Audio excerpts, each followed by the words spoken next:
Hello po ulit. Is our barley okay for those with fatty liver and gallbladder po? Yes, it is okay. I specifically looked that up. Hello po. Pwede po ba, ano yun? Sa bata at buntis ang ating acai berry? No, hindi. Hindi pwede sa bata ang ating acai berry because nga may goto cola. Ang goto cola po is very limited. It has a overdose. So, pwede siya for pregnant women as long as they don't exceed 3 sachets per day.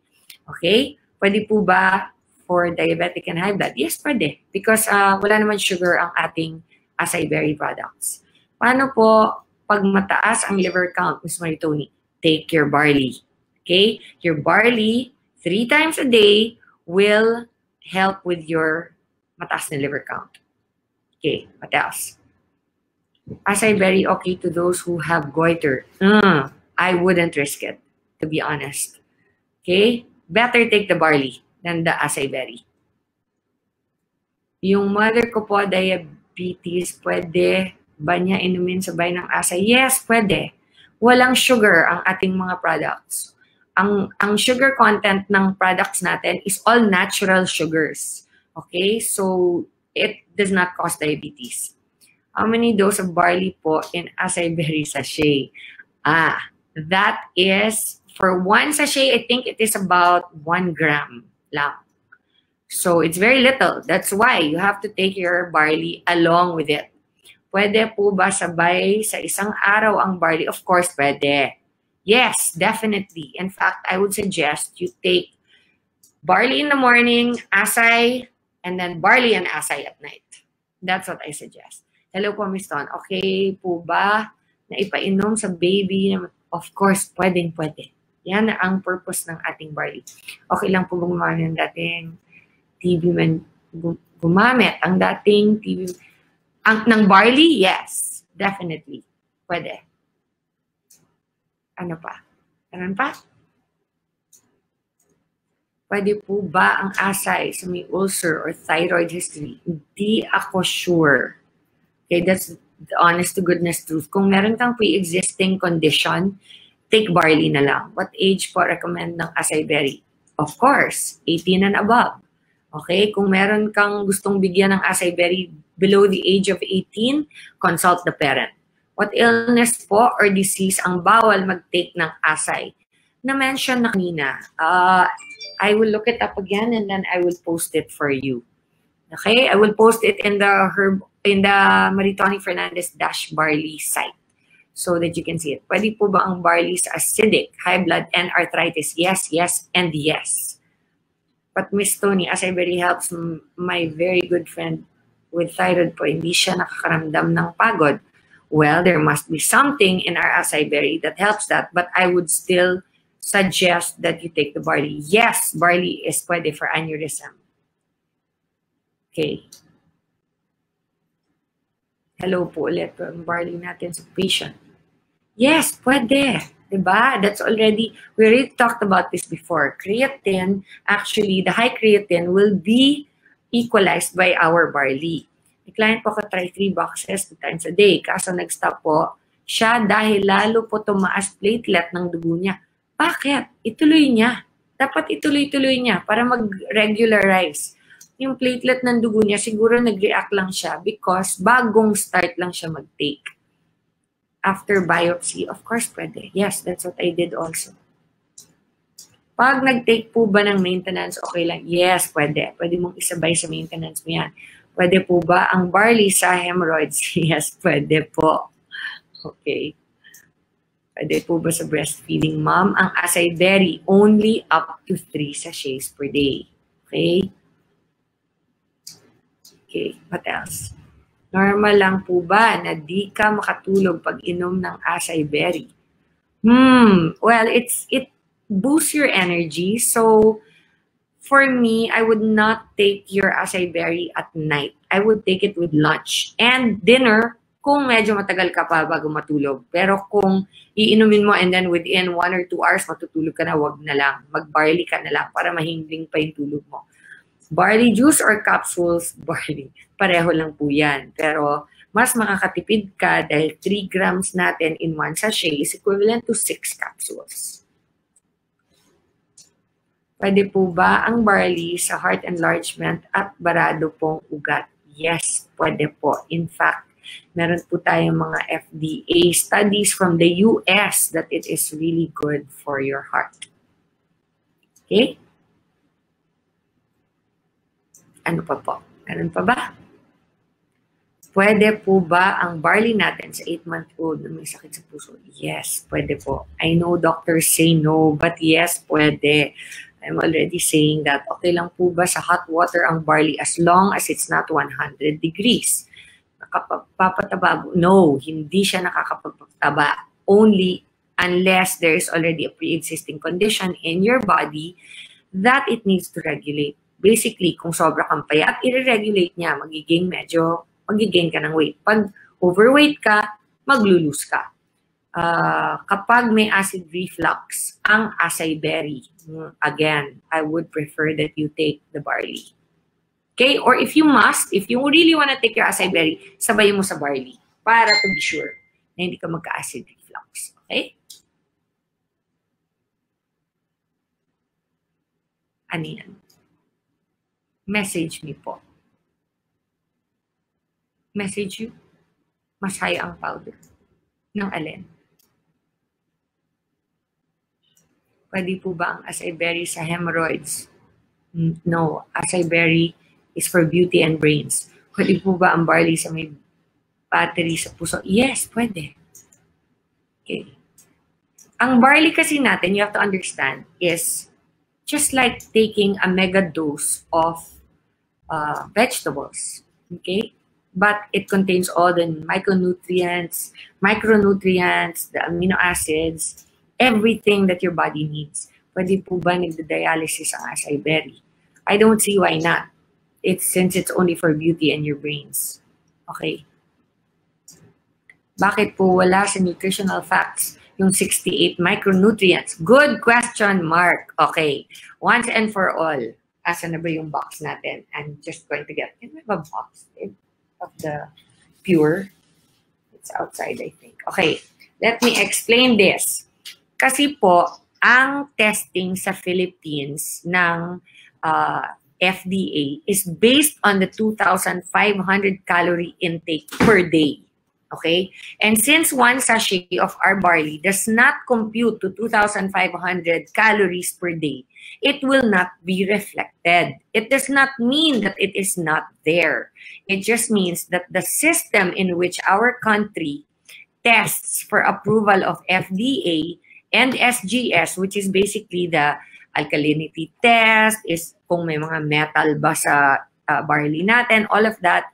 That is the only reason it doesn't come out in our NutriFacts bar. Okay? Because dito po sa NutriFacts bar natin, ang lumalabas lang dito is based 1 over 2,500 calories. That is why. So, kung nakakonsume tayo ng barley worth 2,500 calories, then it would all appear.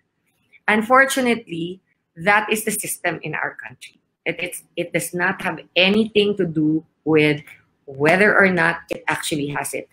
In fact, what we have done to circumvent that problem is have an insert inside that actually describes what is in our barley. Okay? I hope that answers your question. Response lang. Did that answer your question? Yes? Thumbs up yung mga nakaintindi ng sinabi ko. Okay? Ano pong naibibigay na benefit ng acai berry sa mga ADHD? Okay. As you well know, our acai berry is made up of 7 different products. And a lot of those have benefits to the brain. So an ADHD basically is a brain deficiency. Okay? So it's naturally, kung ano yung mga nabibigay to boost your brain development, all those things will help preventing ADHD. And it has calming effects also. Miss Tony, may pamangkin ko po, 6 months old, undergo sa chemo kasi tinanggalan ng mass sa belly po nyo. Pwede po ka sa kanya? Alin, ang barley? Yes, pwede. Yes, definitely pwede. Okay, next. Okay lang po ba ang barley sa may maintenance na gamot sa puso? Lalo na po bawal sa kanya mga green leafy vegetables. Salamat po. Okay, number 1, our barley is already frozen dry. It does not have any of the other thing. Wala na siya ng mga regular na nakikita mo sa gulay na mga, how do you describe it? Pure form na siya, bale. Concentrated and pure form na siya. So, yung mga sinasabi nila na bawal na green leafy vegetables na pang-maintain ng puso, wala na po yan. Kasi meron pong FDA letter sa US that our barley is actually preventive of heart attacks. So this question actually doesn't make sense. You know, I'm going to look that up. I'll get back to you, Emily. Okay? I'm gonna look that up for you because okay. Anyway, Emily, please message me on my Facebook account na Maritoni Fernandez -Barley. Balikan kita doon. Pwede po ba sa 12 years na na-stroke po? Possible po ba yun na makatulong? Yes, pwede. As long as we are alive, our bodies can still heal. Okay? Next question, please. Please repeat again yung consequence ng pag-inom ng barley sa blood thinning. Okay, I will read it again. Only if you are taking blood thinning medication. Okay? Barley is a rich source of vitamin K, which is an important vitamin for blood clotting. Therefore, it is important to discuss with your doctor if you are taking blood thinning medication. There. Bakit ka mag-take ng blood thinning medication? Only if they suspect you have a blood clot in your body. That's the only time. Or yung meron kang some kind of tumor blockage of some kind. That's it. Pero unless you're taking blood thinner, there's no reason for you not to take our barley. Okay? Watching from Japan. Hi, Ate Irene. How are you? Ba't ka nasa Japan? Pwede po ba sa daughter ko na 5 years old may ASD yung acai berry? Yes, pwede. Of course. Pero ano ha, I would only give 1 sachet per day kasi nga merong mga other ingredients doon. Is there any test po na testy po na gumagamit ng barley na may Bell's palsy syndrome? Yun po yung I know what Bell's palsy is. I think it cannot harm, it cannot do any damage, and it might actually help. Kasi ang Bell's palsy actually is just a muscle na nag-collapse sa face mo. So normally, that actually, you know, Bell's palsy normally corrects itself. But in some cases, hindi na siya nag-normalize. Drink the barley. Miss Ton, pwede bang mag-normal na ang high blood pressure niya sa pag-inom ng barley? Itigil niya. Do not stop your maintenance. Isabay mo lang. And then, once makikita mo may process naman yan. Gaganon siya. Mag-mimic halfway and then mas maano na yung barley. Mas madalas mo na inumin. Until your doctor will tell you kung saan niyang sasabihin na doesn't look like you need it anymore, your medication. So, just continue your barley. Okay? What else? Pure barley sa 16-year-old with multiple neck mass. Parang nahirapan mag-poops after mag-take ng pure barley. Baliktad po. Normally, mas nakaka-regular ang pagbanyo.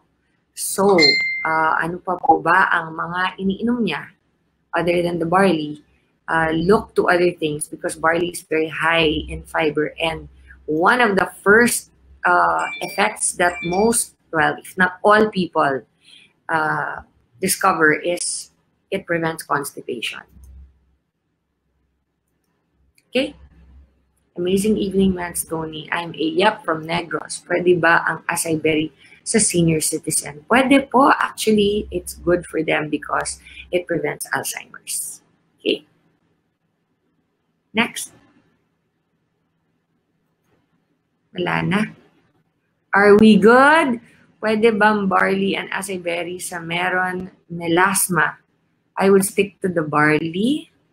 Take the acai berry once lang per day. There. And twice barley. Next. Pwede po ba ang barley pag may lung tumor ang isang tao? After my biopsy, pwede pa rin po ba uminom? Sabi nyo, bawal uminom ng mga supplements after biopsy. Ano po advice nyo sa mga lung tumor? Mag-under po ba siya ng biopsy or better to mag-barley po muna? Thank you. Okay. Number 1, Loyola. I am not a doctor. Number 2, I had cancer personally, but not lung tumor. Akin is breast cancer. So, I suggest uminom siya ng barley. Yes, it will not in any way go against the doctor's yung sinasabi niya na advice dahil natural ang barley natin. So, kung sinasabi niyang food supplements, baka ang ibig niya sabihin, yung mga nakakapsule, yung mga vitamin C, mga ganyan. But this is totally natural and it's actually, our barley comes straight from the farm. It is dry processed, cold processed, no heat touches it. So it's as though, the minute that you put our barley into water, it's as though kumain ka na ulit ng damo na galing sa farm mismo. So there you go, concentrated version. Ano po ang meaning ng percent Rennie value based? That is what I mean. That is the 2,500 calorie basis ng male adult na nakalagay sa nutritional facts. Yun yung sinasabi ko. Kaya yung Nutri-Facts natin dito, walang nakalabas na mga amino acids, benefits, everything. It's because nga it's based on that, which is it is based on the 2,500 calorie count, male adult requirement for the Nutri-Counts. Okay? So that's why. Meron po ba sakit na hindi pwedeng i-recommend so we can avoid it? Anything that has to do with taking blood thinners. That's it. Next. Anything else?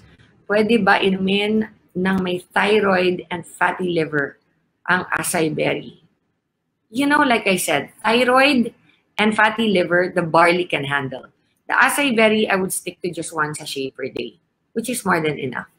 Kasi I really don't know what the side effects of, hindi ko alam kung ano yung mga contraindications ng thyroid and fatty livers with the 7 different brain boosting and skin enhancing properties ng acai berry natin. Although I really don't see why they should have any kind of conflict at all because it does not affect, it doesn't have anything to do with your thyroid or fatty liver. But with regard to fatty liver and thyroid, barley is definitely the way to go. Okay. No more? Pwede po ba ang acai sa may seizure disorder? Ooh. Google natin yan.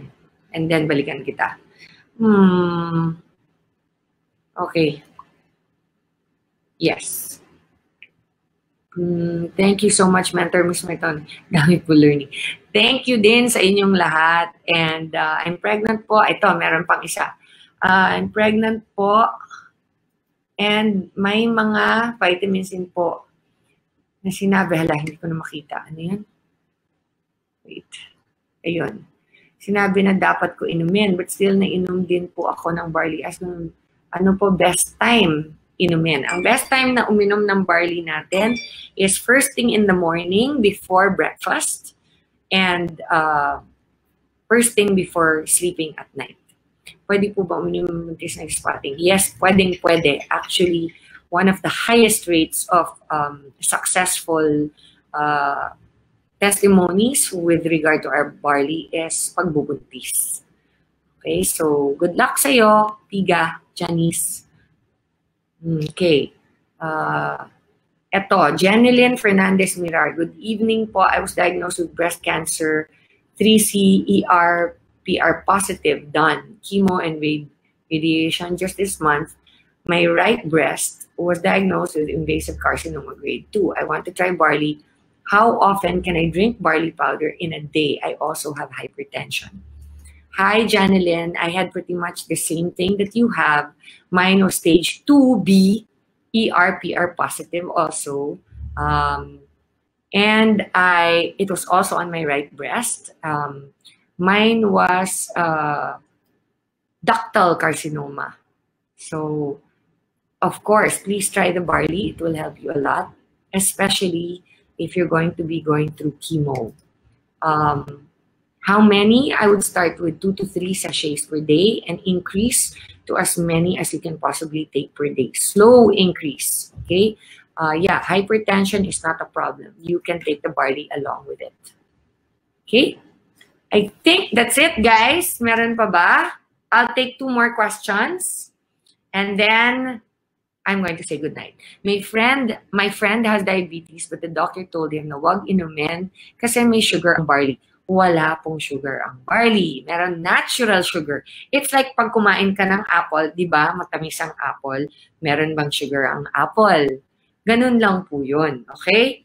So, there's not. Our barley contains 0 sugar. Okay?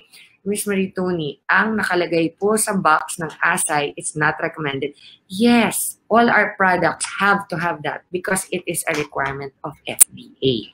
And if I don't put that, we could get into trouble. It's as simple as that. Okay?